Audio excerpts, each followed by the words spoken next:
I just want to give you a few tips for And then how we'll get to some of the important I concepts, I think, in this would chapter, take if notes everything if I else, was taking this class we've got all the ones online that you and probably watching these still videos. figure out a lot of First things, of but this is an all, important one that we see over and over for the if rest of the semester something and all through is Form 2. So pointed the out as mole being in important, Avogadro's number, and how I'm to use just them, when to use them, marking what they that. really mean, those are important concepts. So a mole is defined as the amount of substance that contains the number of elementary entities as there are atoms in exactly 12 grams of carbon-12. So we're back to this carbon-12 thing, we talked about that earlier. And so what does that mean?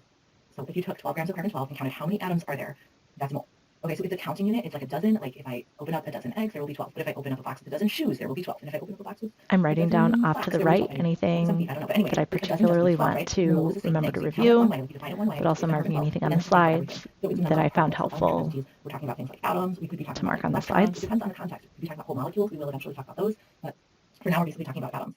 So the number is called Avogadro's number. That is how many there are. It's a big number. I think this is why it gets confusing, is because it's a little bit less easy to picture than 12. But that is what the number is, and that is how many things are in a mole. And we normally round it to 6.022 times 10 to the 23rd. Now in this chapter, that basically means atoms per 1 mole. It could mean other things other than atoms, but let's just say atoms for now. You can plug in anything that you can count. Atoms, electrons, molecules, like I said. Okay.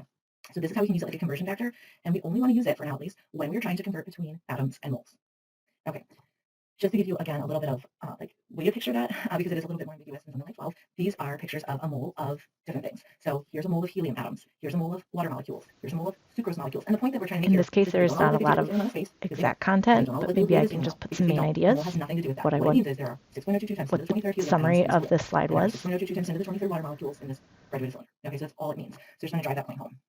Okay, so we can use that conversion factor to do some calculations like this one. So it says calcium is the most abundant metal in the human body. A typical human body contains roughly 30 moles of calcium. Determine the number of calcium atoms in 30 moles of calcium and then determine And then the for number of sources of problems, A I'm first. actually going to So work here them are out, given even though moles they might be and worked asked out for on the atoms. So that's just slide. a way to The identify version the I have conversion factor printed would be. here We've already got our has the Avogadro's number here that we answers, saw earlier, so let's use it. but that's not the same as me working them out. So I'm going to write out all Remember the the way I have it steps. I'm written? going to write the conversion With the atoms, factors. let's go with I'm going to this put number. them in my And we're down here, I want to calculator count the and moles, so make I'm going to write sure it just that like on this. my calculator I get the same answer as the video.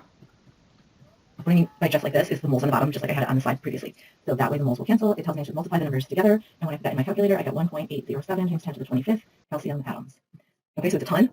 That makes sense, right? We expect a lot of calcium atoms in our body, right? So I mean, we're talking like 1807, right? You keep doing this forever until you've gone 25 places past. Okay, so it's a lot.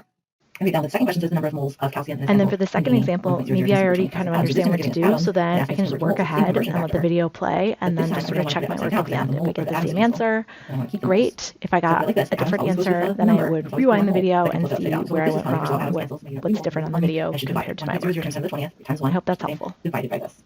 So I put that in my calculator. And I get 1.66 times 10 to the minus 4th moles.